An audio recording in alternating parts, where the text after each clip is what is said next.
Parents మెచ్చిన university సంకల్ Chand Patel university, Gujarat.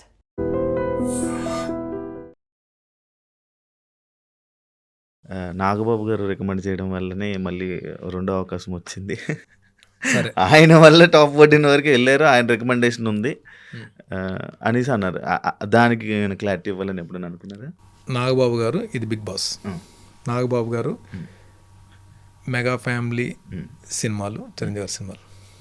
Nagababu గారు big boss హౌస్లోకి పంపించడం ఈజీయా, ఈ మెగా హీరోల సినిమాలు చేసే క్యారెక్టర్ చెప్తే ఈజీయా? సినిమాలు చెప్తే ఈజీ. ఇదే కదా ఈజీ. ఇప్పుడు వచ్చి వరుణ్ తేజ్ సినిమాలు నన్ను ఎక్కడైనా చూసారా మీరు? లేదు. చూసారా? లేదు. లేదు. వాల్తేరు వీరయ్య, బాబీ గారు, డైరెక్టర్ బాబీ గారు ఇచ్చిన క్యారెక్టర్, నేను వెళ్ళి రిక్వెస్ట్ చేసుకున్న క్యారెక్టర్. ఒక సినిమాలో వేషం ఆడడానికే 10 సార్లు ఆలోచించి ఆయన్ని అడగడానికి కూడా మొహమాట పడి దగ్గరికి వెళ్ళి కూడా అడగడం మానేసిన రోజులు చాలా ఉన్నాయి. మాకు మేముగా ఒక క్యారెక్టర్ సంపాదించుకుని వెళ్ళి, సార్ క్యారెక్టర్ వచ్చింది సార్ అని చెప్పండి, ఆయన శభాష్ అని చెప్పంటారు. అస్సలు రికమెండేషన్ కానీ ఒక మాట చెప్పడం కానీ ఇప్పుడు సినిమాలకే జరగనప్పుడు నిజంగా ఆయన మేనేజ్మెంట్ ఒకవేళ నిజంగానే నాగబాబు గారు చెప్పాలని చెప్పండి, ఈ పాటికి నేను ఎన్ని సినిమాలు చేసేయాలి. ఎప్పటి నుంచి 2009 నుంచి ఆయనతో ట్రావెలింగ్, 2009 నుంచి 2026, 17 సంవత్సరాలు. ఈ 17 సంవత్సరాలు ఎన్ని సినిమాలు చెప్పేసి ఉండాలి ఆయన క్యారెక్టర్లు? ఆయన ఎంతమంది హీరోస్ ఉన్నారు ఫ్యామిలీలో, మెగా ఫ్యామిలీలో? సింపుల్ లాజిక్ ఇది. నేను ఎవరో కామెంట్ చేశారు, ఎవరో ఏదన్నారు, లేదా నెగిటివ్గా మాట్లాడారు, వాళ్ళకి నేనేం కౌంటర్ ఇవ్వట్లా. Let them talk. వాళ్ళని ఏదైనా మాట్లాడుకోండి, అది నేను ఓకే, మీరు ఏదనుకున్నా పర్లేదు, నేను దాని గురించి రియాక్ట్ అవ్వలేదు. ఈవెన్ హౌస్లోంచి వచ్చిన తర్వాత కూడా నన్ను ఆమె నెగిటివ్గా మాట్లాడడం గురించి నేను నెగిటివ్గా మాట్లాడలేదు, కానీ మీరు అడిగారు కాబట్టి చెప్తున్నా. బిగ్ బాస్ హౌస్లోకి పంపించడం ఈజీయా, క్యారెక్టర్లు చెప్పడం ఇది ఈజీ కదా? ఇదే జరగలేదు కదా మాకు, అదేం జరుగుతుంది అసలు? అదే. కాకపోతే ఒకటి జరిగింది, రెండోసారి వచ్చేసినప్పుడు సెకండ్ ఎంట్రీకి మాత్రం మళ్ళీ వెళ్ళి అడిగా.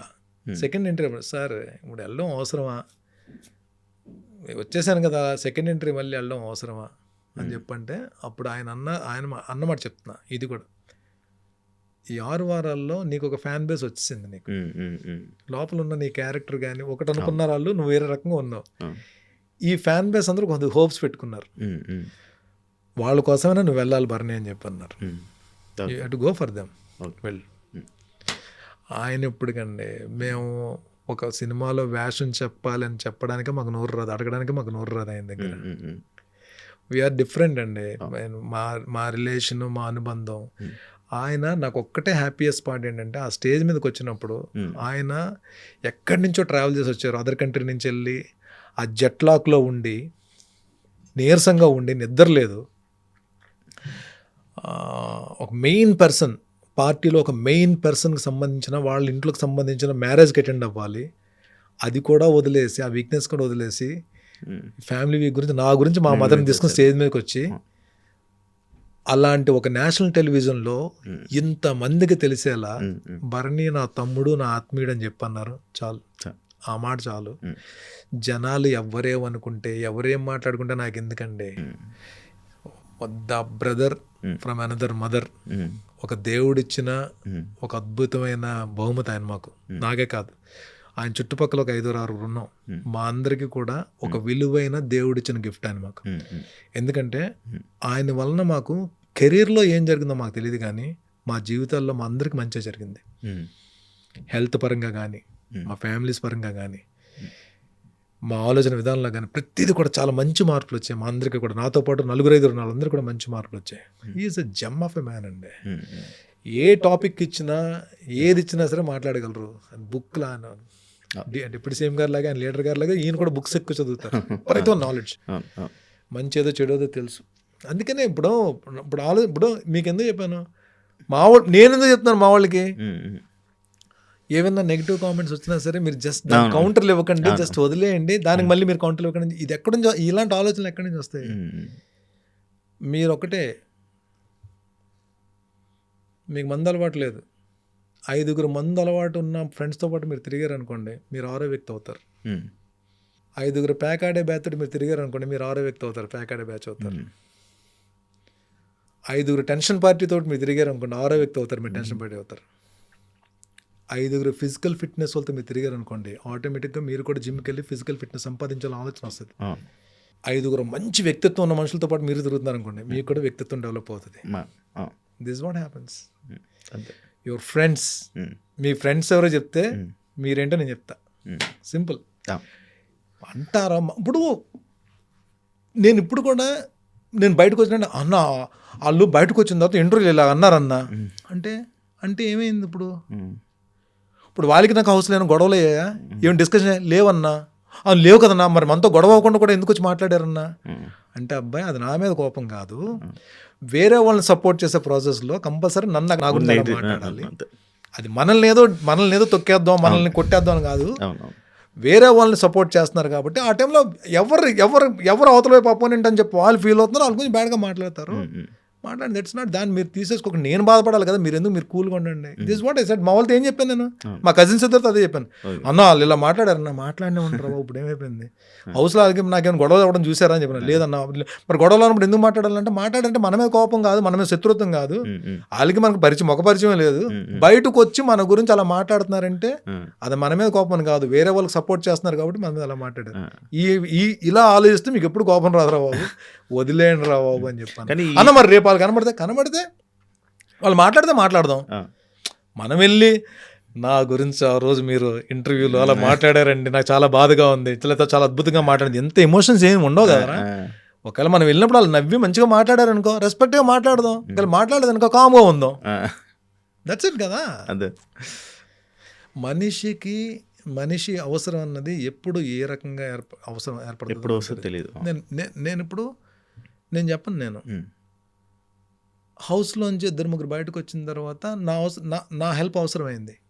ఇప్పుడు వాళ్ళు కాల్ చేసినప్పుడు, నువ్వు హౌస్లో ఉన్నప్పుడు టాస్క్లో నువ్వు అక్కడ స్ట్రాటజీ ఉపయోగించావు కాబట్టి ఇప్పుడు ఈ హెల్ప్ నేను చేయను, అలాగే కూడా మాట్లాడతాడండి.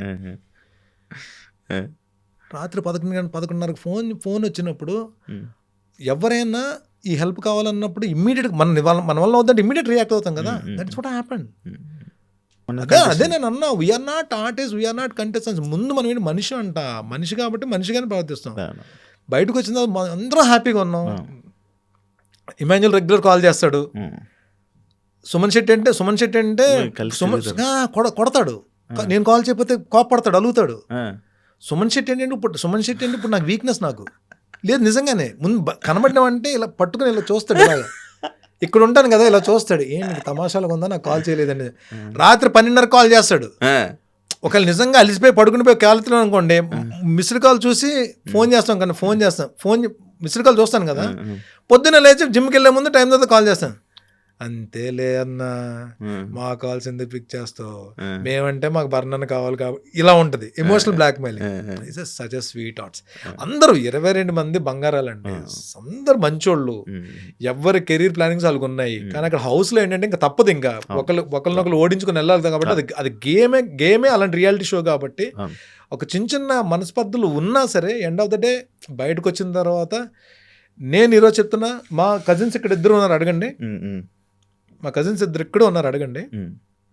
మన నేరేషన్ అవుతుంది కదా, సబ్జెక్ట్ నేరేషన్ అవుతుంది కదా, నేరేషన్ అంతా అయిపోయిన తర్వాత నేను I don't want reveal that name, ఒక కంటెస్టెంట్ పేరు చెప్పి ఈ వ్యక్తికి ఏమైనా క్యారెక్టర్ మీరు ఇవ్వగలరని అడగండి.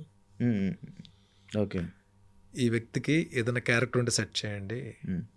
నేను ఐ డోంట్ పేరు కూడా చెప్పట్లే, ఇవ్వండి ప్లీజ్ అని చెప్పండి. తప్పకుండా వర్ణి గారు, నేను మీకు ఒకసారి ఫైనల్ నేరేషన్ అయిపోయిన తర్వాత ఏ క్యారెక్టర్ ఫిట్ అవుద్దో చెప్పి నేను చెప్తానని చెప్పాను. నాకేం అవసరం, లోపల మాట ఇచ్చారు కదా వాళ్ళకి. అంటే అది చాలా మంది చాలా రకాల మాటలు ఇచ్చారు, చాలా రకాలుగా మాటలు ఇచ్చారు. ఇక్కడ అది గుర్తుపెట్టుకుని అంత మనం ఇట్ ఈస్ దేర్. అది చెయ్యకపోయినా సరే నాకు ఇప్పుడు మీరు ఇప్పుడు నేను వచ్చినా ఏమన్నా ఎక్కడైనా నాకు ఏమో ఒక అవకాశం ఉంటే ఒక మాట వేస్తానని నేను చెప్పాను. డెఫినెట్గా అది మాట పడుతుంది, ఎక్కడో దగ్గర పడుతుంది, అవకాశం రావాలి. ఇది నేను ఏమంటానంటే అక్కడది అయిపోయింది, అది వదిలేద్దాం అంట. మళ్ళీ మనందరం వన్స్ ఇన్ ఏ వైల్ పాప అమ్మాయి దివ్య కాల్ చేస్తుంది, సంజన గారు కాల్ చేస్తారు, వాళ్ళందరూ టచ్లో ఉన్నారు, అందరూ సరదాగా మంచిగా మాట్లాడుకున్నాం. We are good, we are very good. And for more videos, please subscribe to iDream. Please subscribe to iDream. Please subscribe iDream. And please subscribe to iDream. For more videos, subscribe to iDream. Please like, share and subscribe to the channel. Congratulations, iDream. Subscribe to iDream. Subscribe to iDream. So subscribe to iDream Media. iDream team అందరికి huge congratulations. Please subscribe iDream Media. Please subscribe to iDream. Subscribe iDream. Please subscribe to iDream. iDream అంటే నా కళల ఛానల్ను subscribe చేసుకున్న నోరు తిరుగుతలేదు, మీరైతే గంట గుర్తు కొట్టండి. For more such videos, please subscribe to iDream. Subscribe to iDream. Please subscribe to iDream. Please subscribe iDream Media. Please do subscribe to iDream. Please subscribe to iDream Media. For best entertainment and information, please subscribe iDream. And don't forget to subscribe to iDream.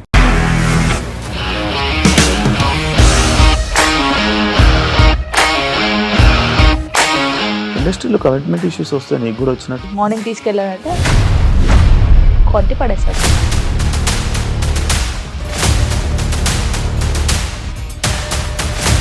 ఒక్కళ్ళు కూడా చూడలేదు ఈ cinema అని చెప్పడానికి కూడా చాలా ధైర్యం కావాలి. అది నిజం కదా, దాంట్లో ధైర్యం ఏంటి? ఇది నెక్స్ట్ డే ప్లేట్ మార్చేస్తే తప్పు కదా. As of now, we are comfortable this అని నేను అనుకుంటున్నాను. రష్మిక గారిది మీది ఒకే ఊరు అంట కదా. నీకు కోపం వచ్చిందంటే బాగా తిట్టేత్తరా? తిట్టేద్దామండి. నిజంగా గేమ్ ని ఎలా చేంజ్ చేయగలిగారు? ఏపీఎస్ఎఫ్సి వాళ్ళకి 6 నెలల్లో నేను 6 లక్షలు కట్టా. బిజినెస్ చేయాలనుకుంటే it is as difficult as riding a tiger.